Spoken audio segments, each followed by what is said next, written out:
kita ada satu pertanyaan lagi dari Pak Kristanto ya.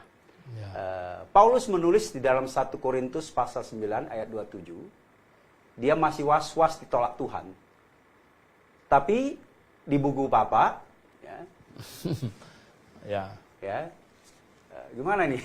1 Korintus. Ini Facebooknya lagi tidak ini. Ya. 1 Korintus 9 ayat 27. Coba.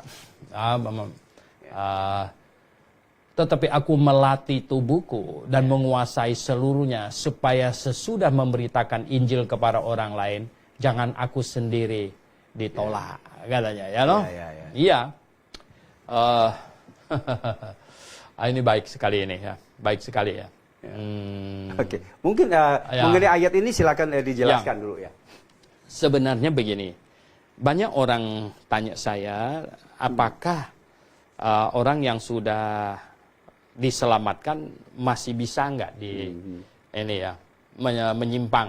Nah mungkin kita perlu baca di 1 Yohanes pasal 5. 1 Yohanes pasal 5 ya. 1 Yohanes ya, pasal yang ke-5 ayat 16. Coba Pak Hasan baca 1 Yohanes. 1 Yohanes pasal 5. 1 Yohanes pasal 5 ayat yang ke-16. 16 ya. Oke. Kalau ada seorang melihat saudaranya berbuat dosa, yaitu dosa yang tidak mendatangkan maut, hendaklah ia berdoa kepada Allah, dan Dia akan memberikan hidup kepadanya, yaitu mereka yang berbuat dosa yang tidak mendatangkan maut.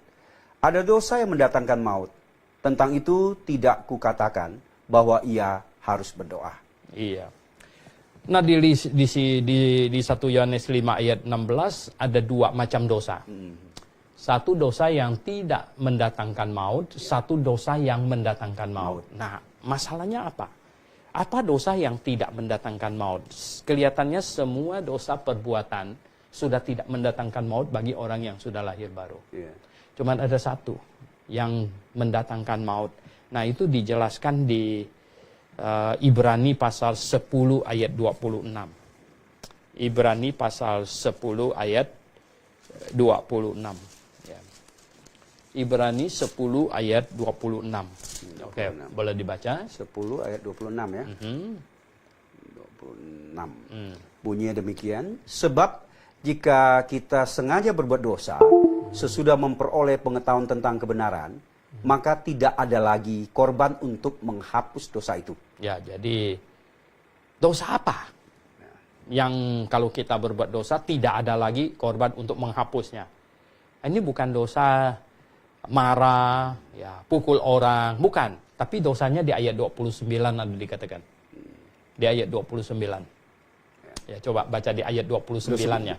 Yang sama tadi, ya. Betapa lebih beratnya hukuman yang harus dijatuhkan atas dia yang menginjak-injak anak Allah, yang menganggap najis darah perjanjian yang menguluskannya, dan yang menghina roh kasih karunia. Iya, jadi lihat, menginjak-injak anak Allah. Terus, menganggap najis darah perjanjian yang menguduskannya, dan yang menghina roh kasih karunia. Ini ada dosa yang langsung terhadap Tuhan. Dosa yang langsung terhadap Tuhan ya. Jadi dosa tidak mau percaya lagi dan menentang Tuhan sebenarnya. Ini. Nah, ya tentu tidak mau ya, Rasul Paulus tidak mau gitu ya. Ini maksudnya ini dalam kalau Paulus bilang itu tiap-tiap orang turut mengambil bagian dalam pertandingan ya, pertandingan. Yang di 1 Korintus itu bicara pertandingan rohani, ya, bicara pertandingan rohani. Dan dia berusaha untuk menjadi yang the best sebenarnya. Ya, dan dia menjadi yang the best, melatih tubuhku, menguasainya seluruhnya, supaya sudah memberitakan Injil kepada orang lain, jangan aku sendiri ditolak. Ini bisa 2 penafsiran. Ditolak maksudnya tidak dapat juara. Ya, juara. 1. Ya kan? Nggak sampai yang targetnya. Nggak the best ya. The best, coba kita kembali ke pertanyaan Kristanto tadi. Kita ulang. Paulus menulis di 1 Korintus 9 ayat 27, dia masih was-was ditolak Allah. Tapi di buku Bapak, buku Dr. Liao ya. Nggak tahu dia nggak sebut di buku apa. Di buku ya. Tapi di buku Bapak buku agak 1 sedikit Korintus 9. membingungkan. Ya, kalimatnya agak membingungkan.